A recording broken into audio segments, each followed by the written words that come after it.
Welcome to the new sound of online radio. Welcome to the sound of Universal Broadcasting Network. 'Cause you make me feel like I've been locked out of heaven. A mix of today's hits and hard-to-find favorites, combined with the most entertaining and intriguing talk anywhere. This is your sound.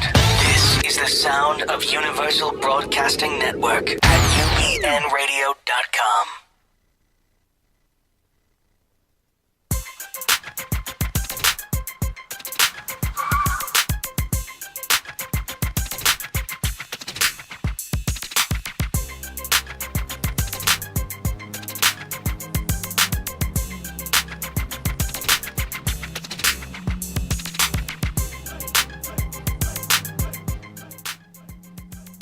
It's time for the Bonnie Sher Show, a whirlwind of wit, wisdom, celebrity, and the boomer life. With a little bit of this and a lot of that and so much more you don't want to miss, here's Bonnie.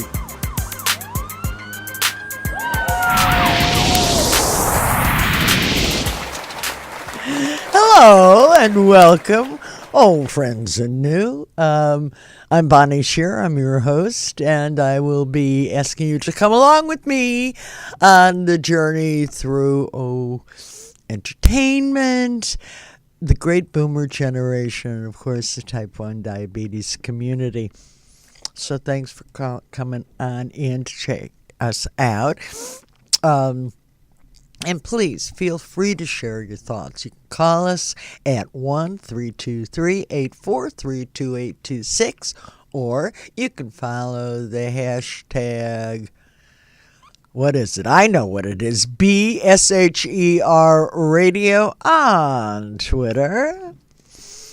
Before we get this show on the road, I'd like to take a minute to acknowledge jazz great Wayne Cobham for my super duper hero theme song. And of course, I also want to thank and mention Corey Bowen of Crown and Anchor Jewelry.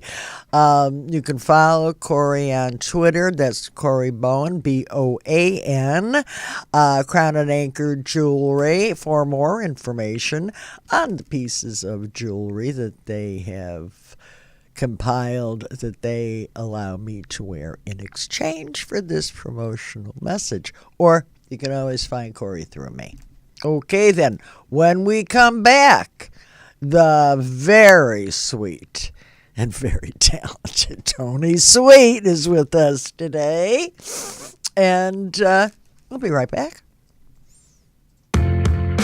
Your life story is more than the things you do.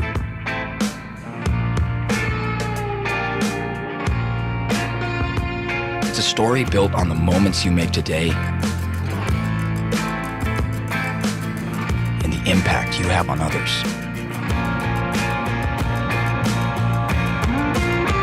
How big is your story going to be? Live your legend.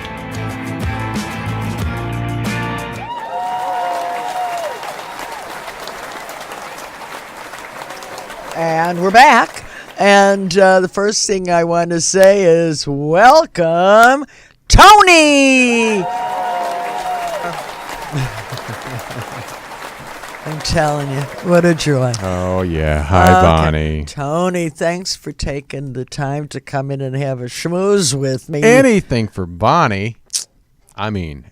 All right, I want somebody to write that down. Clock it on this very day. You know what? He would, too. Just so you all know who we're talking with, in case you don't already know him, this is Tony Sweet. Tony is the owner, the manager. He's on air. Janitor. Janitor, yeah. Shrink. Pretty much, yeah. Of everything here at UBN.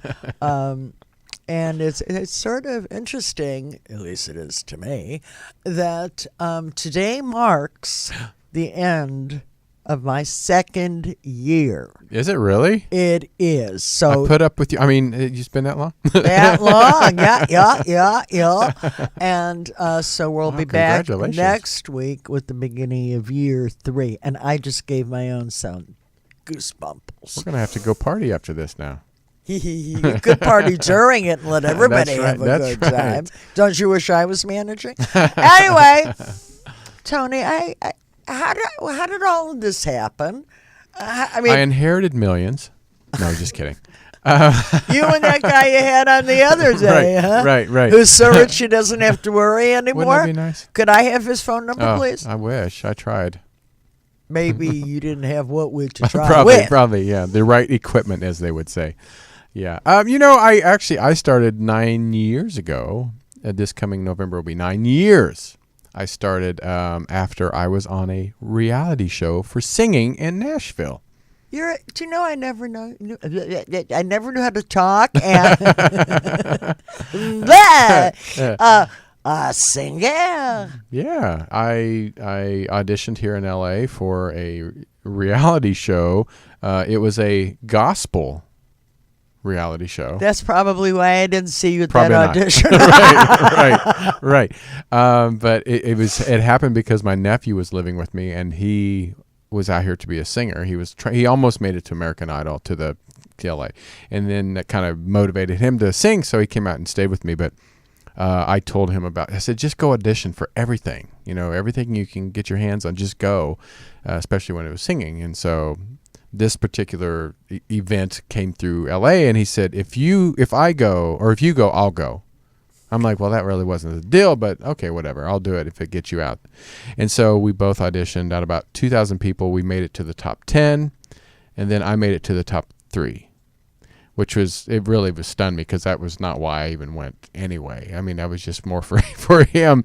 But I think that was the destiny kicked in, where it took me to Nashville. I didn't win, which was great. Actually, I didn't win because you had to have been in contract and all this crap.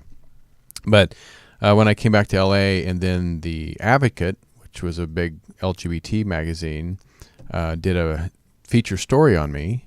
I was supposed to get the front cover, but this unknown got married, and she got the front cover. Ellen DeGeneres and Portia got married, so so that kind of launched her career, and I think it was because of me. Well, Yeah, mighty white of you. right.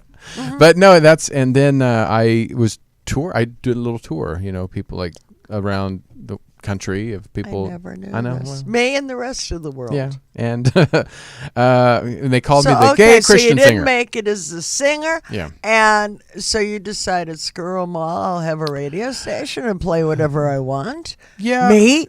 Yeah. Well, no, I started a show called On Air with Tony Sweet, which I just retired now. I just decided to retire it after 9 years. But I started it as the first gay Christian show in America. There was no other show like it. And so even though it was online, it started getting a lot of, notifications from other people. I mean, people started really taking note about what I was doing. And but after about a year, I saw a lot of politics, and even not just the LGBT, but also in the straight religious spectrum. So I just went straight entertainment, and I started interviewing, getting all kinds of legend: Larry Hagman, Linda Carter, Debbie Reynolds, Lainie Kazan. I mean, pretty much anybody you can think of, and then a lot of American Idol, and then current people that was putting out TV and film. And so I was just stunned how many people started coming on my show. And then, like I said, when Monique, the actress Monique, a stand-up comic, she came on my show, and it was right when Precious was coming out and her talk show was starting. Wow. She ended up winning the Oscar, and that was maybe 5 months after I interviewed her. And I said, you know what, I'm going to try to have her back on when hardly anybody was getting interviews with her. And I got a response, yes, she would love to come back. And so from that point on, I started getting bigger name people. But 2.5 years of being on another network, I thought, you know what, I think I could do this. I think I could, I'm a quick learner, and I just kind of watched and, learned. And so I went on to opening a network. And after 2 years, my business partner, I sold it to him. And then almost 5 years now of owning this one. So yeah, it's just it's like I said, I never wanted to do radio. I never wanted to be on television. I wanted to just sing, and it's just funny how destiny kind of kicked in and said, well, "Here me you go." too. Here I am. Right. Yeah, because I've heard your story. It's very similar. Yeah. It's similar. So, but I think, now I get to work with people like you and, and almost 60 other people doing shows here. So, Doesn't it make you a little crazy? yes, it does. But it's That's fun. the answer. But it's fun. But it's fun. I really enjoy watching other people's building their brand and their dreams. And yeah, it's fun. But it can be challenging too. I'll bet it is. I mean, from my point of view, you have been so much the wind for me to keep me going. I know that this is a place filled with love. There is no nonsense. Well, we laugh. But, right. I mean, I know that Yeah. everything's going to run smoothly. And Or try. I know the owner. Right. But yes, I'm doing this now, but I am the performer. Oh, of And course. as the performer, I need to know in the back of my mind that I don't have to worry about a thing other than, remembering my lyrics. Right. This isn't important. And it's just such a great place to be working. I happen to have visited that other place once, and I could not make my home there. This is everything that I could have asked for, plus the sweet Tony Sweet. Sweet. Tony, whatever your You name can call me is. Sweet or Tony Well, Sweet. you can call me. Do me a favor. Just hold that thought. Yes. Because we're going to take a break. And when we want to come back, I want to know when you first realized that you weren't in Kansas anymore. Ooh. Go ahead to this break, and we will be right back. Since when did experience become something to hide? I say we own it. Lose all that negativity. Just let it go. It's just bad energy. Oh, and lose those terrible black balloons they give you on your 50th. What's up with that? Hey, we hear you. That's why our members love AARP the magazine. It celebrates you with fun and provocative content, from lifestyle and entertainment to in-depth reporting. And it's just one of the great benefits of membership. If you don't think this is right for me when you think AARP, then you don't know ARP. Get to know us at aarp.org/possibilities. To be at peace with myself is the most prominent thing, and I am at peace with myself. I didn't deal this deck, I'm just playing the game. That's all. That's it. Meals on Wheels has given me a mode of freedom that I wouldn't have otherwise. And making sure that I get the nutrition that I need, and it's a balanced meal. My name is Maurice McGriff. America, let's do lunch. Drop off a hot meal and say hello. Volunteer by donating your lunch break at americaletsdolunch.org.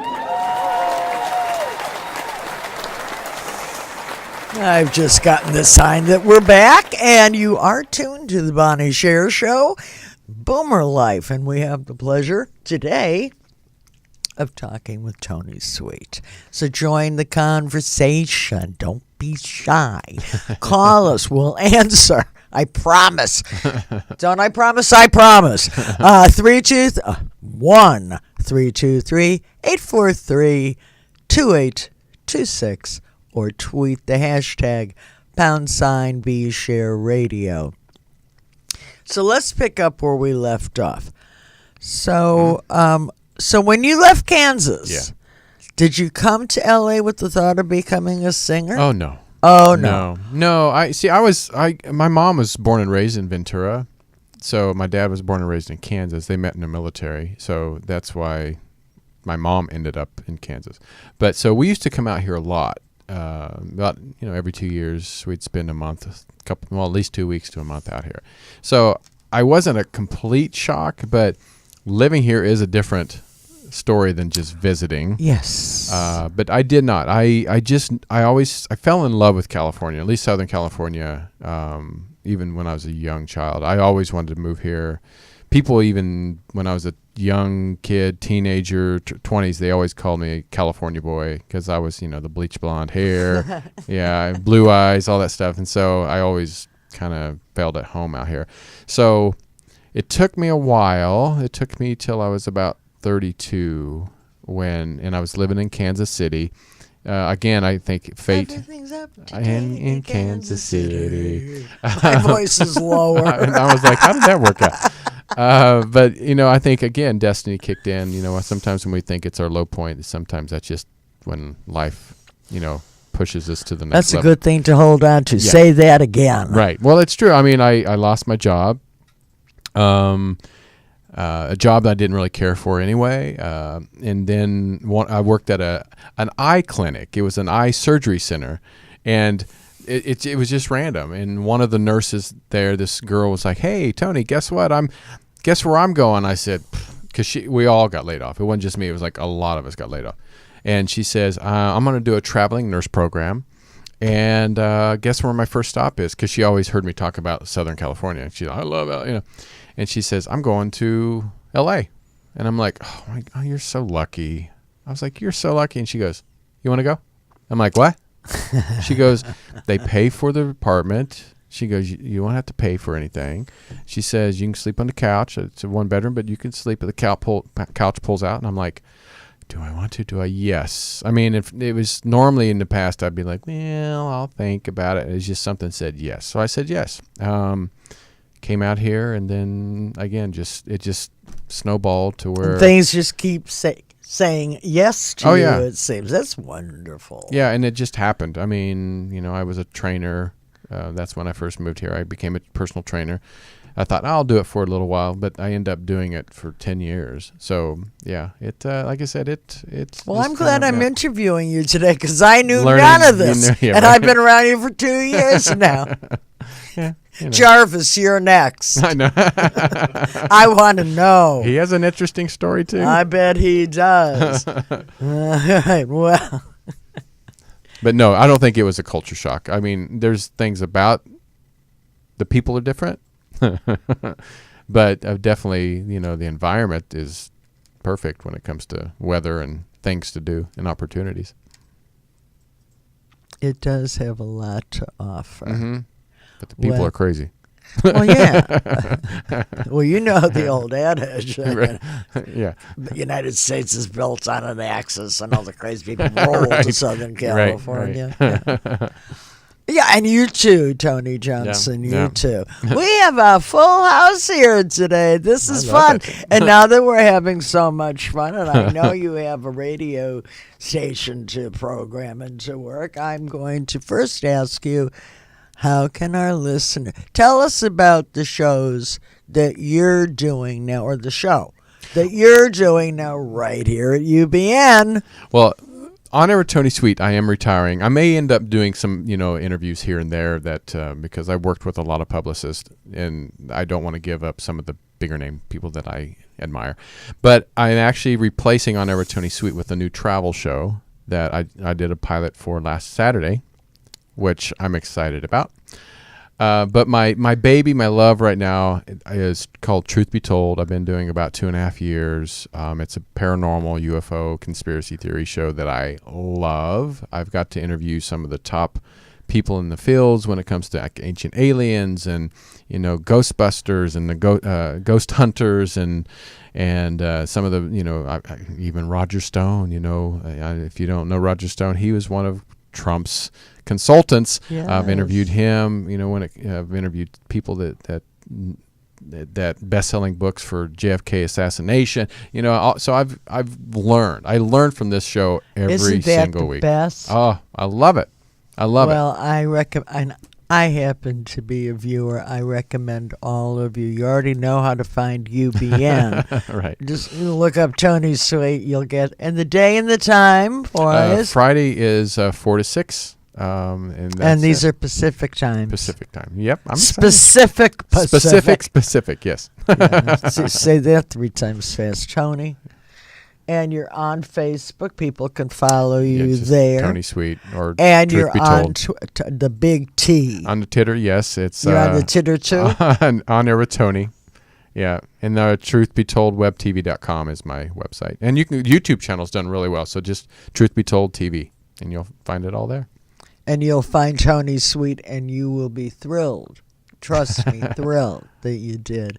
Tony, I love you. I love you, Thank Bonnie. you for making this last 2 years just a dream for me as we enter and congratulations, into 3 year year. number 3. That's right. Yes. If you were just a little older, I would. If I were just a little older, I couldn't get here. Look how they laugh at my aging. Hey, I'm the oldest babe here, and I don't care. Well, I care a little bit. Yeah. But I lie. It's okay. Listen. Thank you for being with me today. Of course. Thank you for asking me, Bonnie.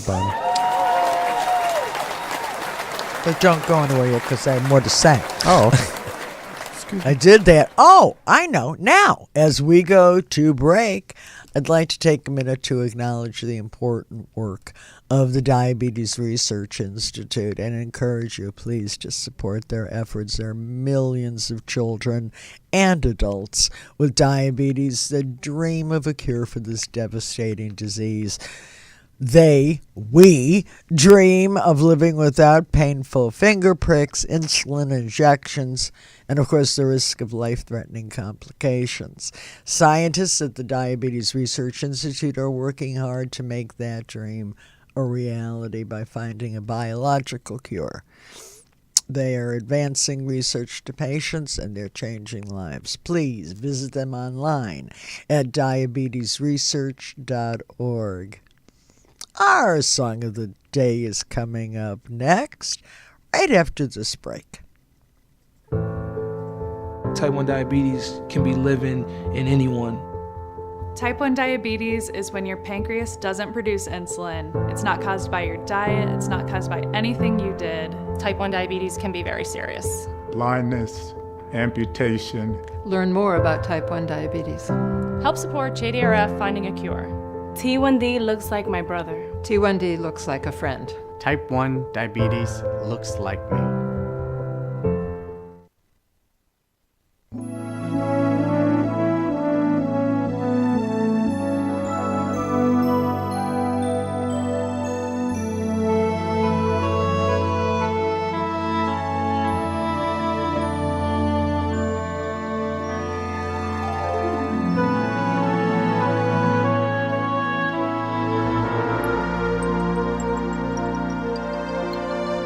No more talk of darkness.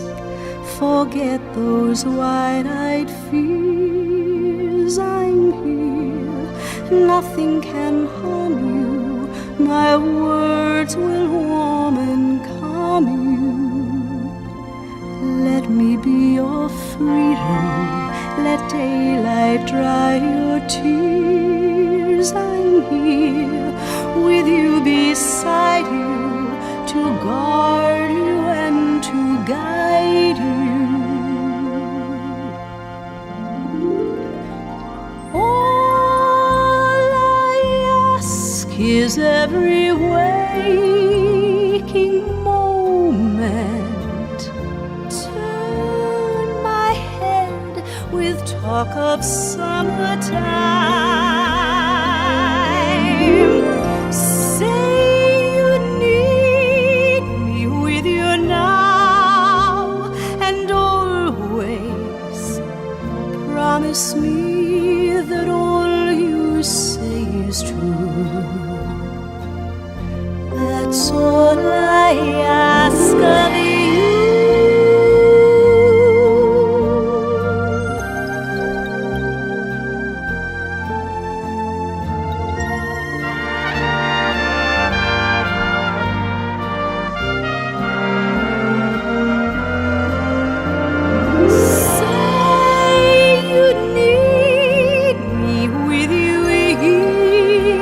Beside you, anywhere you go.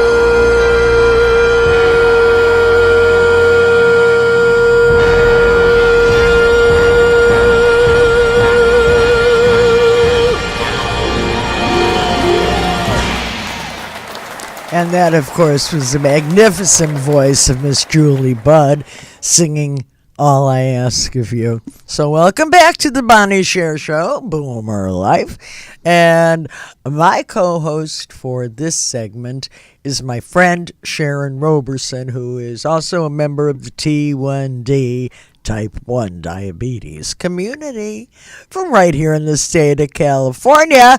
Welcome, Sharon. Thank you, Bonnie. I'm so glad to see you. Thank you for sitting in with me today. Definitely. So what's happening in Sharon's life? What issue? Do you have any particular issue that you would like to bring to our community today? Oh, just the daily grind. You know. Let's talk about the daily grind because there certainly is one. It is like just like I had a month or 2 months of really good blood sugars, and I was afraid to say anything because I was just like jinx it. Yeah, because sometimes it seems like that, doesn't it? And then all of a sudden, like, where's Crazy Town coming from? you know, up, down. You know, when you get a high, you get a low, and then you get a low, you get a high. So that. Well, I've often said what worked for me yesterday and the day before, which were doing swimmingly well, flunked today. How did that happen? What happened? Did the diabetes fairy fly over me? I know. I was always, really good at night, no matter what, during the day. Now I'm like getting up in the night and correcting, and it's just like crazy. Let's talk about this. You and I are both senior spokesmen or spokespeople when it comes to this type 1 diabetes deal. You've been a T1 for 50 years, 51? 47. Okay, so right about the same time. Right.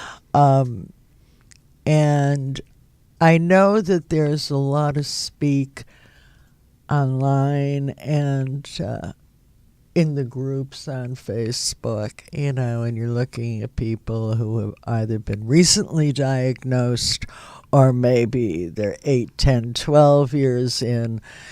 I know that for me, I didn't really see any complications until my 30th year. I went along pretty much jaunty, jolly, and then when I went down big. Yes. And not to be doom and gloom, but to talk the reality of having type 1 for this amount of years.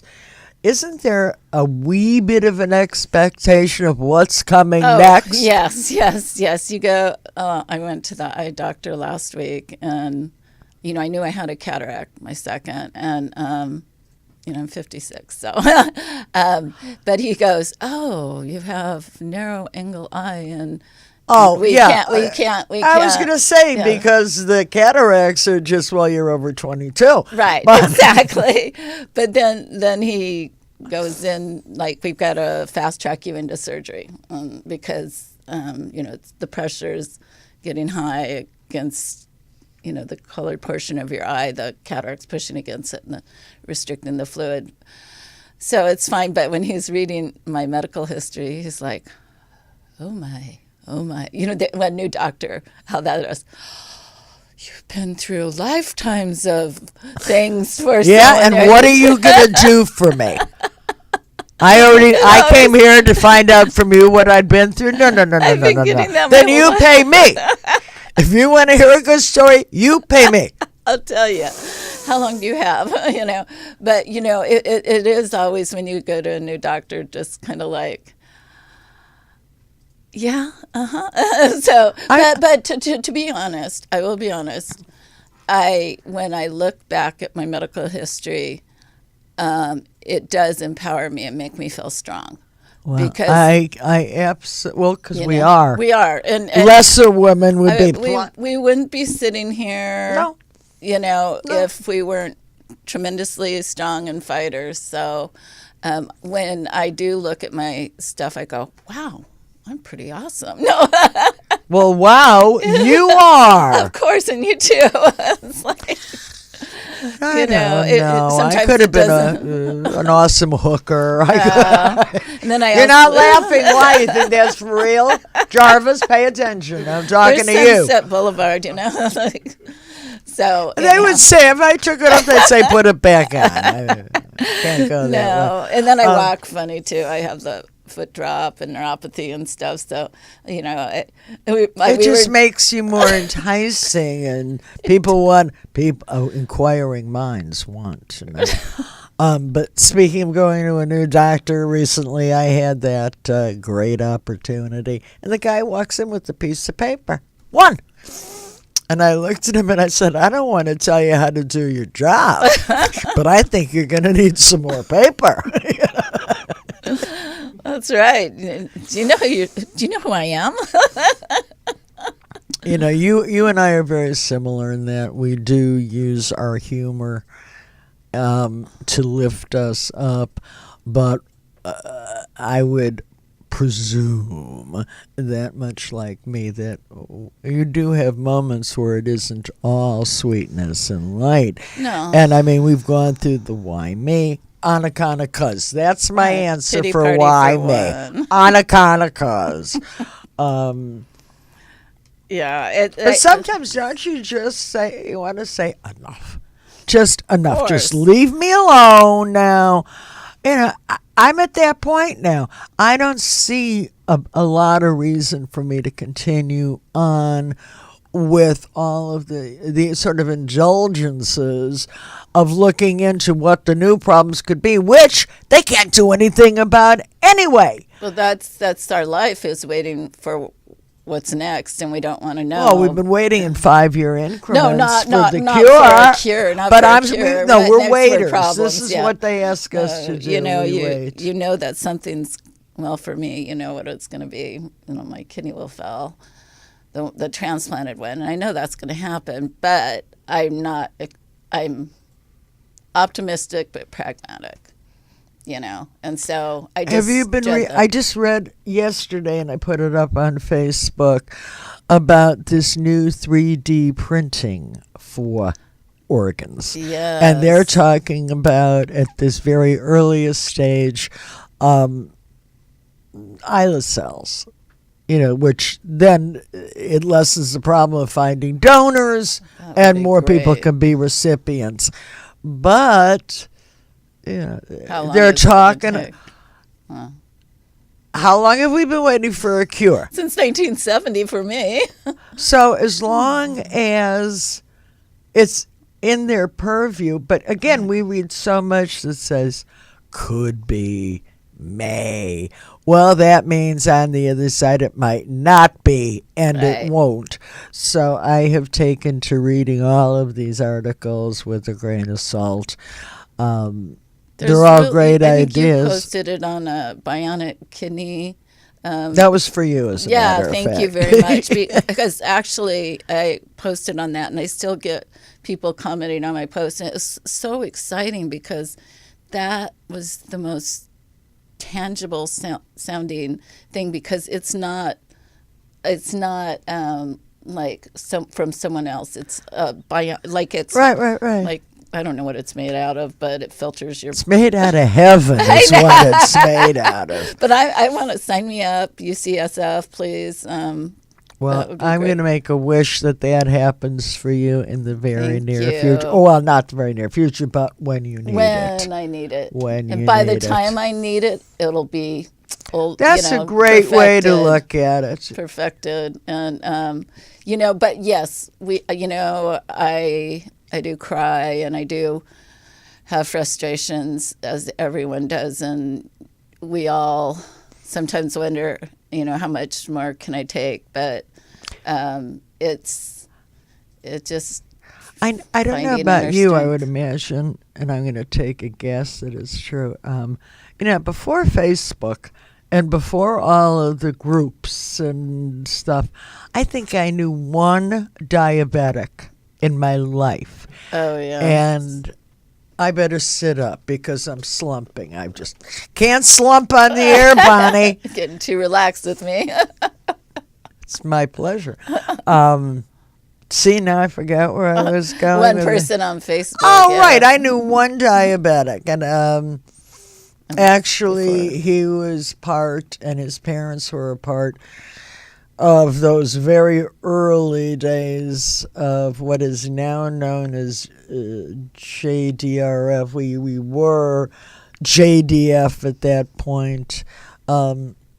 And this was a time when 10 couples, they were all parents of type 1s, got together and broke away from the ADA wanting more transparency and wanting to know where the money was going.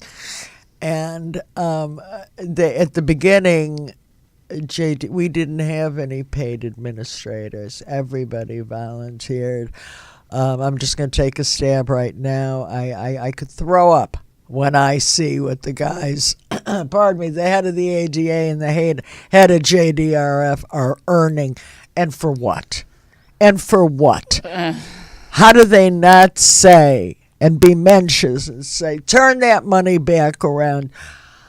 I'm sorry, I wasn't going to go there, but heck, I did it anyway. It's your show. So it's my thank you. And it's the last day of year 2, so no one can take this one away from me. Okay, well, do me a favor now. Tell me how people can stay in touch with you and read what your thoughts are and what's going on in your world and your life with T1. They can send me an email and contact me via you. Go on the Bonnie Sher website and there you go. She'll let you know how to contact me. Anytime.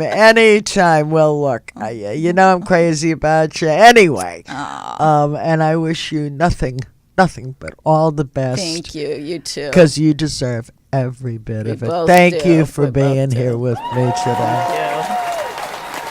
Thank you. Now, if anybody else out there who happens to be a T1 would like to come in or we can do it by Skype or by phone, but be my T1 co-host, it's very simple.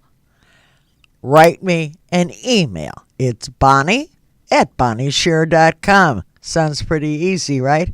So do it, and we'll have you on too sharing your story. So now, what do we think we're doing now? Oh, I know what we're doing now. I'm going to tell you that next up is today's Boomer News, which comes to us from the Wall Street Journal. The economic impact when baby boomers retire. And views from my soapbox. So, back in 60 seconds. The decision to retire is one of the most important personal financial decisions anyone can make. Well, it turns out that it also has a profound macroeconomic impact that we are only now beginning to appreciate. Economists have known for a long time that as the U.S. population ages, it'll tend to slow down economic growth just because we'll have a smaller workforce as a result. But there's new evidence that suggests there's another impact on the economy that's potentially even more important. Because older workers tend to be the most knowledgeable and the most experienced, when they retire, that hurts the productivity of everybody left behind. And that drags on the economy through productivity growth. These findings come from a new economic research paper that just came out in the last week. The economists looked at all 50 states, they looked at the ones that aged faster, and they found that in those states, economic growth slowed more. About a third of the slowdown was because their workforce wasn't growing as quickly, but the rest of it was because the remaining workers just weren't as productive. This kind of makes sense. Older workers aren't just the ones who are most experienced and capable, they also tend to make the people around them more capable and more confident and knowledgeable about how to do their jobs. If you look around the country right now, there are employers from coast to coast grappling with the fact that some of their most experienced employees are now coming up on retirement, and they're very worried about how to replace them. There's a lot of sort of tribal knowledge that you acquire on the job that you cannot simply teach in college. The country as a whole needs to come to grips with this, because if it doesn't, it's facing a double whammy from the aging of the population. This, I think, adds an extra impetus to a lot of the discussion now that we should do more to extend retirement ages, both in private pensions and in Social Security.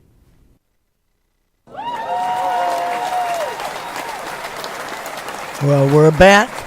Now, we talked about the Boomer News, and now here come the views from my soapbox. You might remember that's my take on who gets it right and who should really be ashamed. Well, talk about getting it right. Woo-hoo! And a major shout out to the California Assembly for passing the drug price transparency bill.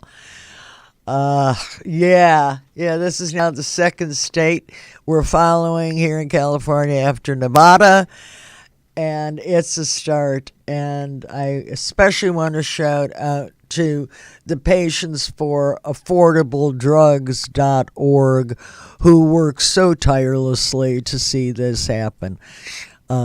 Personally, I want to say thanks. Now, my shout down is as bothersome to me as my delight in the passage of SB 17.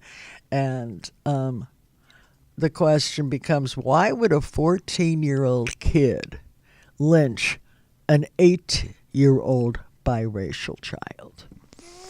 And the police in New Hampshire are investigating the incident of an 8-year-old boy who was lynched apparently by boys who taunted him with racial epithets. As of this post, the police are refusing to comment on the incident other than confirming that there was an incident. Law enforcement is citing confidentially that protects juvenile proceedings. That was reported by the Daily Cause. You might want to take a look at that. That one makes my heart break. Now, before we say goodbye, I'd like to thank my guests today, Tony Sweet and Sharon Roberson. As that's our show. I hope you'll return next week which is the first week of my third year here on UBN.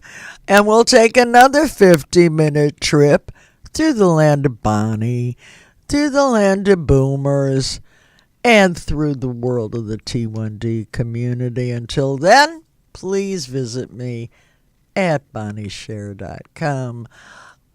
You can follow the number 1 Bonnie Sher on Twitter. And I would also ask you to like the Bonnie Sings Lena, Lena, Facebook fan page.